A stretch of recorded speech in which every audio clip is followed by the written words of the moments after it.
Assalamualaikum warahmatullahi wabarakatuh.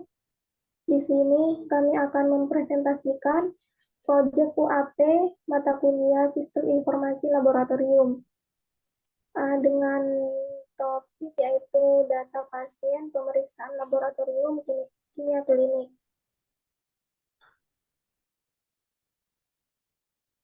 Next.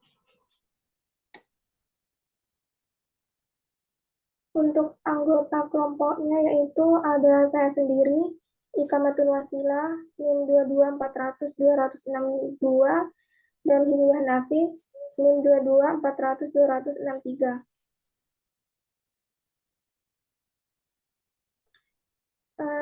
Data pasien pemeriksaan laboratorium kimia klinik adalah informasi yang terkait dengan hasil tes laboratorium yang diperoleh dari pemeriksaan kimia klinik pada pasien. Data ini mencakup berbagai parameter kimia dalam tubuh pasien yang dapat memberikan informasi tentang kondisi kesehatan, seperti pemeriksaan kolesterol, glukosa, dan lain sebagainya. Next. Untuk tujuannya sendiri yaitu untuk mendiagnosa penyakit, di mana data pasien pemeriksaan laboratorium kimia klinik ini digunakan untuk membantu dalam proses diagnosa penyakit. Hasil tes laboratorium dapat memberikan petunjuk tentang adanya penyakit atau gangguan kesehatan tertentu.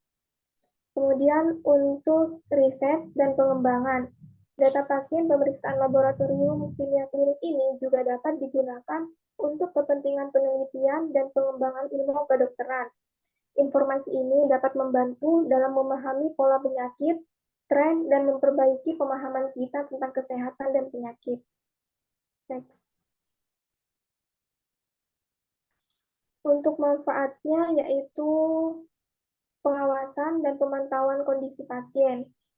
Data tersebut dapat digunakan untuk memantau perubahan kondisi pasien dari waktu ke waktu, mendeteksi perubahan yang mungkin memerlukan intervensi medis lebih lanjut. Kemudian untuk perencanaan pengobatan yang tepat. Informasi dari hasil tes laboratorium memungkinkan dokter untuk merencanakan pengobatan yang sesuai dengan kondisi pasien dan memantau respon terhadap pengobatan tersebut. Next. Selanjutnya yaitu dilakukan pengolahan data pasien menggunakan aplikasi Microsoft Access. Baik, di sini saya akan menjelaskan mengenai ujian akhir praktikum, yakni pembuatan aplikasi data pasien laboratorium kimia klinik. Di sini sudah terbuka aplikasi Microsoft Access. Kemudian di sini sudah ada tabel queries, forms, dan report di mana masing-masing tools ini memiliki fungsinya. Nah, karena ini tabel kosong, maka yang pertama dibuat adalah tables data. Yang pertama adalah data daftar. Sebelum kita memasukkan nomor pendaftar, kode pendaftar, atau tanggal daftar, maka kita harus mengatur desain view dari data yang akan kita masukkan. Di sini sudah terdapat field dan data type, di mana field ini yang akan menjadi indikator pembuatan data tersebut. Yang pertama ada nomor pendaftaran, kode pemeriksaan, dan tanggal daftar. Di mana data type untuk nomor pendaftaran dan kode pemeriksaan adalah short text karena berupa teks. Sedangkan untuk tanggal daftar ini, tipe data yang diatur adalah date or time karena di sini mengacu pada penanggalan dan waktu. Setelah kita atur field name dan data type, maka di sini kita bisa menambahkan description optional mengenai field name yang akan kita atur untuk mengatur tables tersebut. Misalnya di sini nomor pendaftaran, maka kita bisa isi dengan nomor pendaftaran pasien laboratorium kimia klinik. Kemudian kode pemeriksaan ini mengacu pada kode pemeriksaan yang ada di lab laboratorium kimia klinik yang sudah diatur oleh laboratorium itu sendiri. Jadi kode pemeriksaan ini kita atur deskripsinya dengan kode pemeriksaan laboratorium kimia klinik. Dan tanggal daftar ini sesuai dengan pasien daftar ingin melakukan pemeriksaan.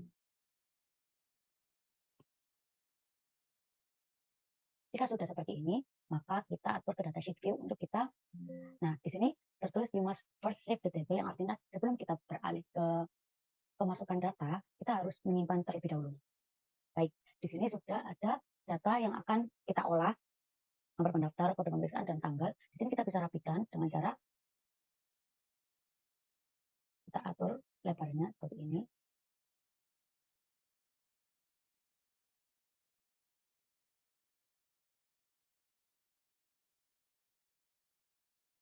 Oke, jika sudah, maka kita bisa simpan data tersebut.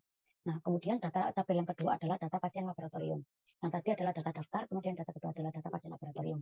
Di sini sama halnya dengan data daftar, kita harus mengatur desain view untuk memasukkan data tersebut. Tampak di layar, field name-nya adalah nomor pendaftaran, nama, tempat lahir, tanggal lahir, alamat, dan nomor telepon.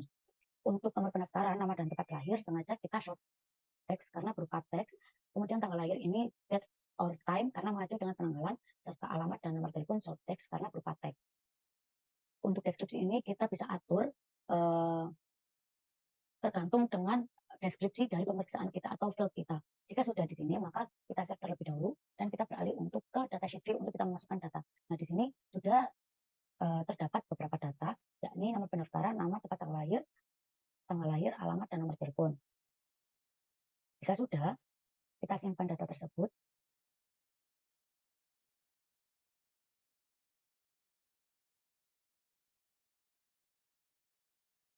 Seperti ini, kita bisa memasukkan datanya. Tanggal lahir pasien, kita bisa atur. Dan alamat pasien.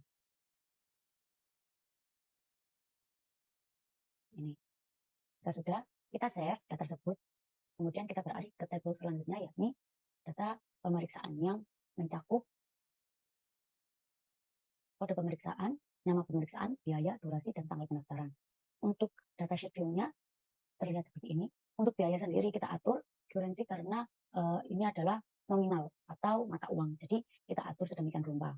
Jika sudah, kita save. Di sini kode pemeriksaan dari tiap nama pemeriksaan berbeda karena nantinya akan digunakan untuk pengaturan data. Jika sudah, maka langkah selanjutnya adalah membuat queries. Di sini adalah queries yang sudah terbentuk. Jadi sebelum kita mengolah data seperti ini, maka di sini adalah cara pengelolaan queries di mana data tabel 1, 2, 3 kita masukkan ke dalam satu ruang ini. Kemudian syaratnya adalah dari tiap tabel harus ada salah satu parameter yang bersaling berhubungan. Misal di data pasien lab kimia klinik dan data daftar ada nomor pendaftaran. Kemudian data daftar dan data pemeriksaan ada parameter yang sama, yakni kode pemeriksaan. Kemudian jika sudah, di sini kita cantumkan di kotak bawah ini apa yang akan mau kita jadikan satu data. Seperti di sini ada nomor pendaftaran, nama, nomor telepon, kode pemeriksaan, nama pemeriksaan, dan biaya. Kemudian jika sudah kita atur sedemikian rupa, jangan lupa show ini kita harus centang untuk menampilkan data yang ingin kita olah. Jika sudah, kita klik run, maka data akan otomatis sudah teratur seperti ini. Kemudian jika sudah, kita ingin melihat data itu secara rapi. Apa yang harus kita lakukan? Maka yang harus kita lakukan adalah mengatur reports. Ini adalah reports dari data tersebut. Nah, jika seperti ini tampilannya lebih rapi.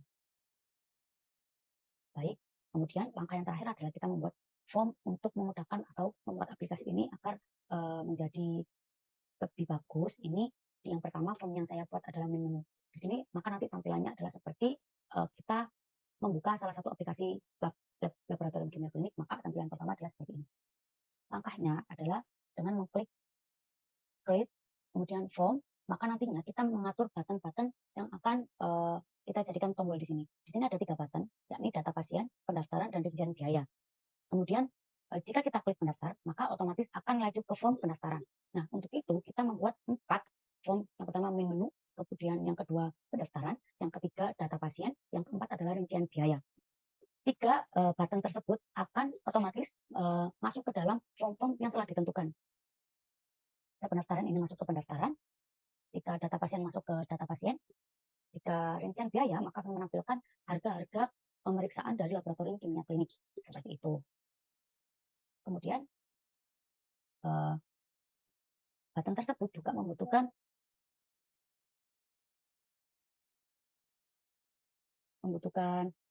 button yang membantu untuk memasukkan atau mengeluarkan data tersebut. Misalkan di sini pendaftaran, kita memasukkan data-data kita yang akan kita masukkan seperti nomor pendaftar I12, nama, Madura, tanggal lahir. Ini tempat tanggal lahirnya di Madura.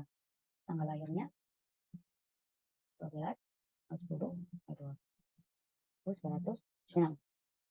Nih, alamatnya nanti di Bangkalan. Teleponnya. Jadi jika sudah dimasukkan data tersebut, nantinya akan otomatis masuk ke dalam data pendaftar atau data daftar ini. Seperti itu. Jika kemudian kita klik save, dan jika sudah terdaftar, maka kita bisa order. Oke.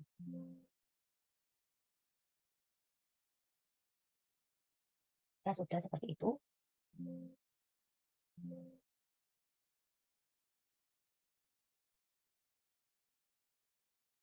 maka langkah selanjutnya yakni rincian biaya. Sama halnya dengan di main menu, rincian biaya akan menjelaskan tentang rincian biaya yang ada di laboratorium ini. Kemudian data pasien yang masuk akan memunculkan pasien-pasien yang mendaftar untuk periksa di laboratorium klinik kami. Sekian presentasi dari kami, kurang lebihnya mohon maaf. Wassalamualaikum warahmatullahi wabarakatuh.